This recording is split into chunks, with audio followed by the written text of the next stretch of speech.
The city of Mendota Heights is issuing a warning about changing trends among fraudsters. Specifically, they've had several reports of fraudsters reaching out, claiming to be your local bank and directing the withdrawal of cash that is then turned over to a courier service.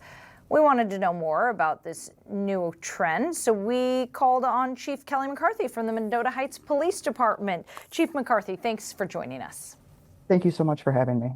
So, in this post that you guys posted on social media, it sounds like you're thrilled to hear that these crypto ATMs have been outlawed by the state legislature, yet it didn't erase the problem.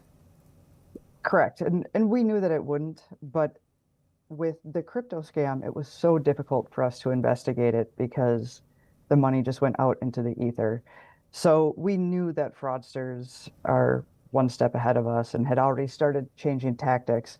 And so just recently, we've started seeing a scam where victims receive a message, either through a text message or their computer, saying that there is a problem at their bank and they need to go and withdraw cash right away and give it to a courier for safekeeping.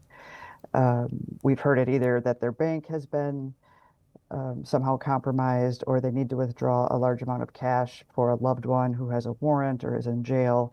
It's the same scam, but with just a little bit of a different twist. How much is artificial intelligence being used in these scams? So I don't know exactly. There is one scam that I'm paying attention to simply because I encountered it firsthand, where I was clicking on obituaries. I was looking for the obituary of a mother of a friend, and it brought me to a random page, not the legacy normal obituary page that you see. And it was suspicious, and right away our IT department flagged it. And I looked into it, and they're using artificial intelligence just to scrape the internet, find out all this information, recreate obituaries, and then if you go to, send a gift or light a candle, that money, of course, goes to the fraudsters instead of to the family of the grieving. So there's no bottom for a lot of these scammers, and they're pivoting away from crypto right now, but they're still very, very active. Yeah, I mean, I've heard about deep fake videos and like voice changing technology that they're using. Even, they're able to make it so that the phone number looks like it's coming from your local bank branch. The fraudsters are getting quite creative.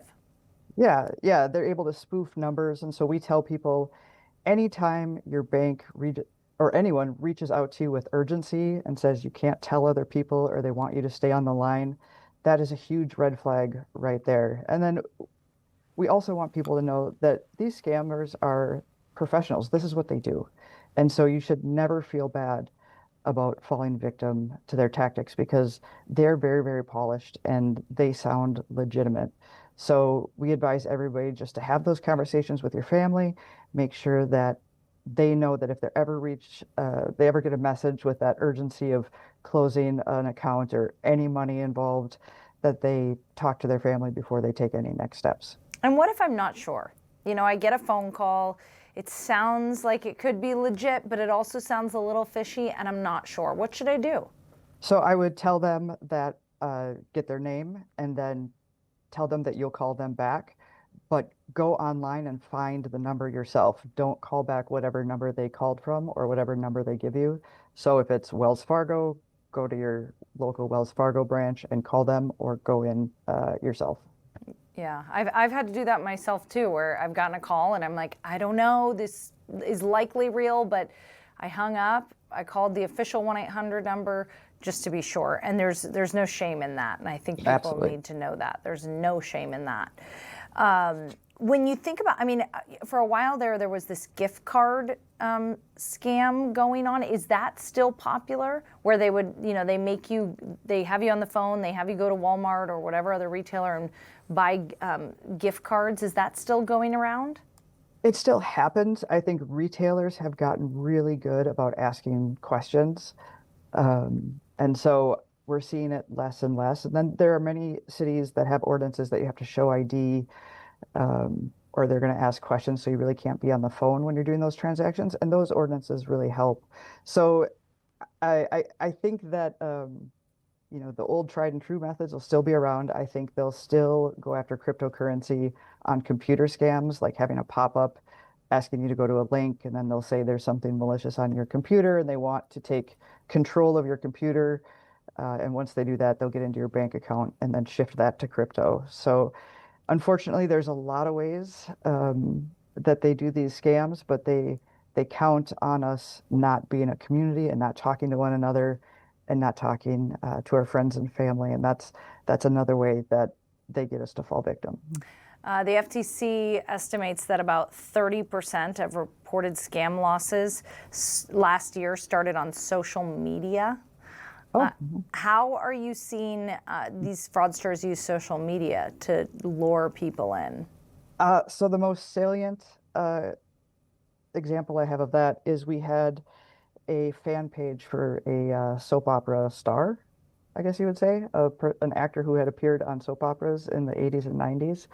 And the person began chatting with them, thinking they were really the actor. And the fraudster was able to convince this person through their many interactions on social media that they were this person and they needed help with their SAG card and could you send money. So that is one that we saw, but they're out there and they're on every platform and every media. What's your overall message to people as you see these frauds continue in your community? Just always be cautious, be overly suspicious, and anytime anybody asks to take over your computer or have you withdraw cash, don't. Just take a beat, do the research yourself, and make sure you're telling your loved ones and your family what's going on. Yeah, and big red flag if they want you to stay on the line with them while you're withdrawing that cash. So, Chief Kelly McCarthy from Mendota Heights Police Department, we sure appreciate you joining us. Thank you so much.